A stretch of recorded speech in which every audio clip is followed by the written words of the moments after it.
Alright, y'all, what's poppin'? It's your boy JP. I got another one for y'all. We gonna be tapping in when a gang leader confronted Tyson. So Mike Tyson. Anybody knows Mike Tyson not the person you want to play with, man. If you don't want to, if you don't want him to knock your head off. You feel me? He's definitely one of the goats in the boxing stuff. Especially back in the day, he was out of his mind. You feel me? Like the type of dude he was before and now is two different type of people. So we gonna jump right in it. Make sure you like, comment, subscribe. Let me know your thoughts in the comments. Turn your post notifications on so you know anytime I post a video. And let's see how this goes, man. Cause Tyson one of them ones for sure. This gonna be a fight, Tyson, and you know it. Oh, he wanna get down. I'm gonna kill you. I'm gonna kill you. Welcome back to the Big Fight Recap here on BLTV Classic. He pulled his glasses off. Did you see his eye? His eye was just hanging out his head. On today's video, we revisit the infamous two-fight saga between Mike Tyson and Mitch Blood Green. A genuine beef that 10 rounds of boxing couldn't squash, as the two would face off one more time on the street, this time in a much shorter affair with a decisive victory. Oh. Let's get right to it.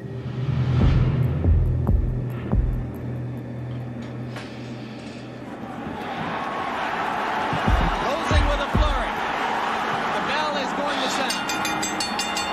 Oh. After Tyson's 10-round decision to James Quick Tillis in 1986, the invincibility aura from Kid Dynamite took a slight knock as the two heavyweights battled out a much closer fight than the boxing fans and bookmakers expected. How disappointed are you that the knockout string is over? Not at all. If anything, I feel relieved, and I'm confident if I wanted to, I could have knocked them out. It was Tyson's first time going the distance, as he had finished his previous 19 opponents all inside the opening 2 or 3 rounds.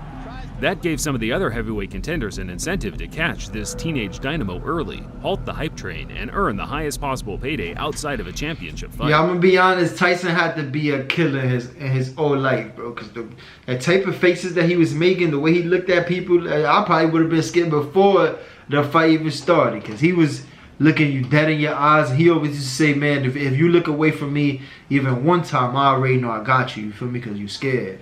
Tyson say gonna give me a fight. I want Mike Tyson.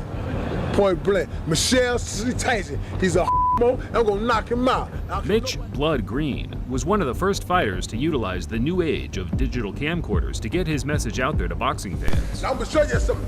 Feast your eyes on a real heavyweight. There was no social media in those days, but local news stations and televised sports networks such as HBO would air the clips during a broadcast to gauge the fans' reaction. Oh, so my son was trolling way back in the day. My name is Blood Green. Now you heard my fight. Watch my smoke. It's probably due to audio compression over time, but I can honestly say I have difficulty understanding what Mitch Green is saying. Two clear things were the muscle flexing and homophobic slurs, and bizarrely enough, as far as my research suggests, this was enough to land him a shot at the hottest prospect in world boxing.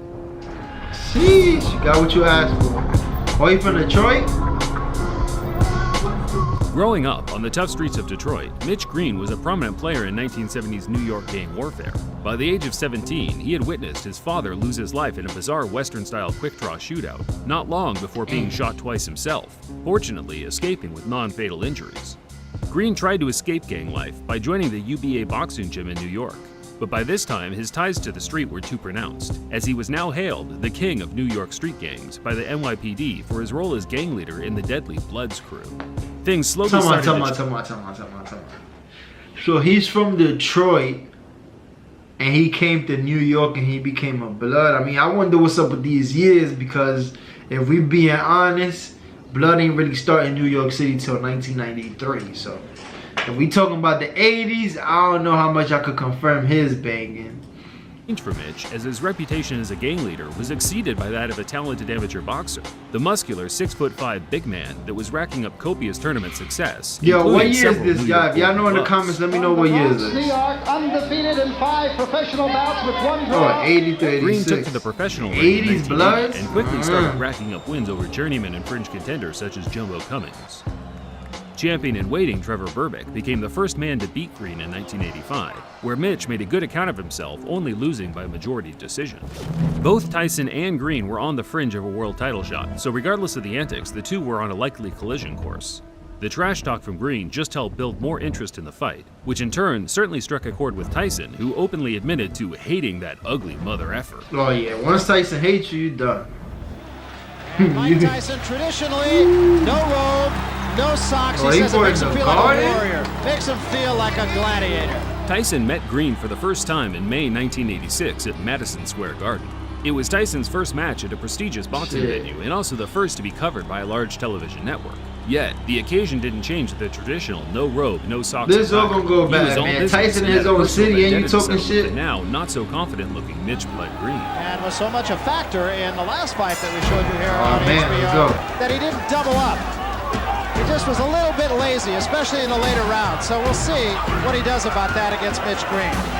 Always aggressive, right in front of his man. Now we see some head movement. Take a shot. There's the left hook I was talking about. He did draw a warning from Luis Rivera about holding Green's in trouble. Damn. Good left hand. Look at his feet. Everyone has a plan until they get their mouthguard punched out of the ring in the first round. While Green had all the physical advantages, Tyson's supreme boxing skills and speed negated the gap in size and weight, backing up Green from the opening bell, slipping in counter, I wonder how much Tyson was weighing man at into this time. survival mode from the word go. Big right hand against Tillis. And what a shot. That is an awesome shot. Tyson punched out Green's mouthguard again in the third, whereafter he started mocking his opponent for having a wide gulping mouth, stalking him across the ring, landing fierce single power punches. He throwing them, but he getting tired. Another big left hook. Hey, Tyson, there's a good uppercut. He has to take a stand eventually. Another couple body shots. Well, he's smiling. Tyson is smiling, but see, Tyson not even taking him serious. The fight became so routine by the closing stages, the crowd knew they were witnessing a foregone conclusion. Tyson himself appeared to have his mind elsewhere as he bizarrely kissed his trainer, Kevin Rooney, while he was trying to deliver him intricate strategies and details regarding the fight. Well, Kevin Rooney is in there and just jabbering away 100 miles a minute. Mike Tyson leaned over and just kissed him. Tyson closed the show, trying to score the knockout, but Green's disinclination to engage allowed him to grab and clinch his way to safety, resulting in him losing 9 out of 10 of the rounds on every judge's scorecard.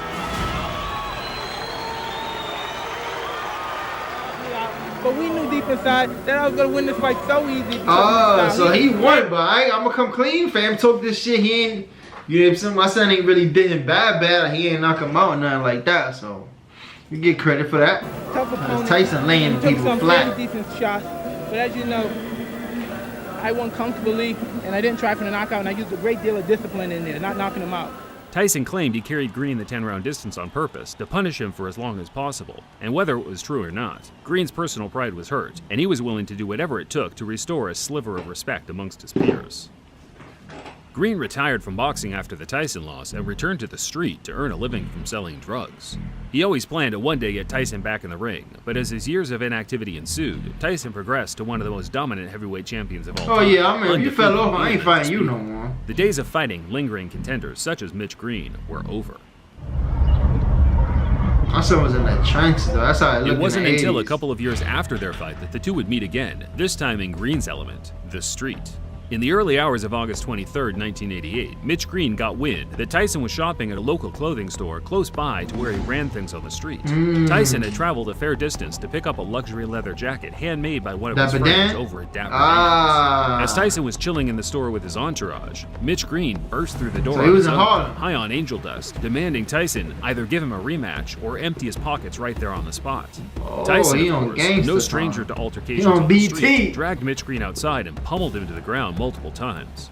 Spectators said that the fight was short, violent, and very one-sided. In fact, it was no longer than 15 to 20 seconds, but that's more than long enough for the heavyweight champion to... Ooh, cancel Christmas. My son, damn.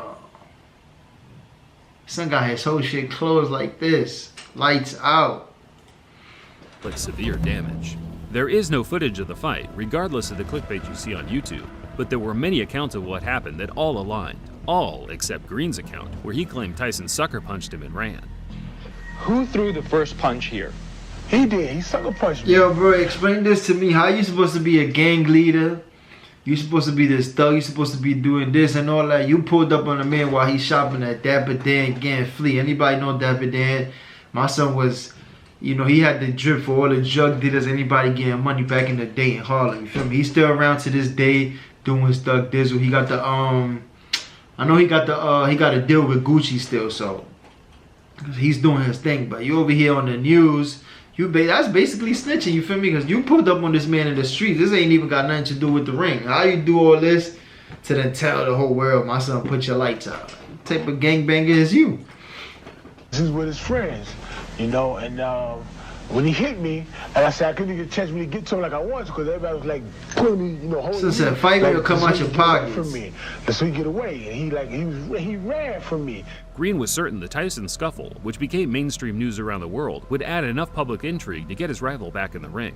But Mitch had already burnt his bridges among the promoters in the sport, with his violent threats to Don King in the past already shadow banning him from ever earning any serious money. Oh yeah, they gonna do him bad. After Green's failed attempts to get the rematch with Tyson, he filed a civil lawsuit for $20 million due to the injuries he suffered during their fight. The former gang leader came away with one small W to coincide with the long list of L's, winning the case and being awarded $45,000, close to what his purse was during their professional fight in 1986. Yeah, I remember seeing Mitch Green's eye after that. It was like, he broke his socket, broke the eye socket. Yeah, he broke his eye socket. Yeah, the eye socket. You gotta hit really hard to do some shit like that, right?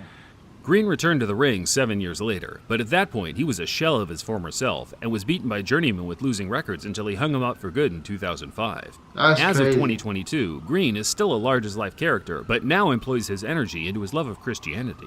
He still has a gripe with Tyson, but I think it's fair to say the two have now moved on, and whenever the topic is brought up today, they both make light of their Nah, my son beat him to church though. Hell no. That didn't work. The boy scared to death. As you had the street fight, the boy scared to death. Oh, wait a minute.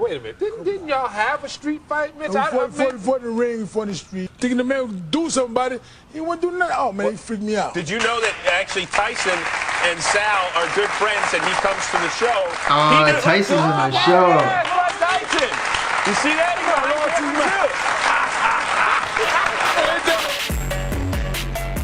Nah, this is all crazy, man. This is when being a gangbanger goes bad. I mean, to be honest, bro, ain't nobody in their right fucking mind is gonna step up to fucking Mike Tyson in the streets thinking you're gonna get good. My son said either come out your pockets or he told him come out your pockets or fight me again in the ring. You already took your L, my son. You know what I'm saying? Put your lights out. You had one eye like this, but I mean, this is what happens, man. He's bugging, but y'all let me know in the comments what you think about this. Make sure you like, comment, subscribe. Till the next one, I'm off this. Ooh.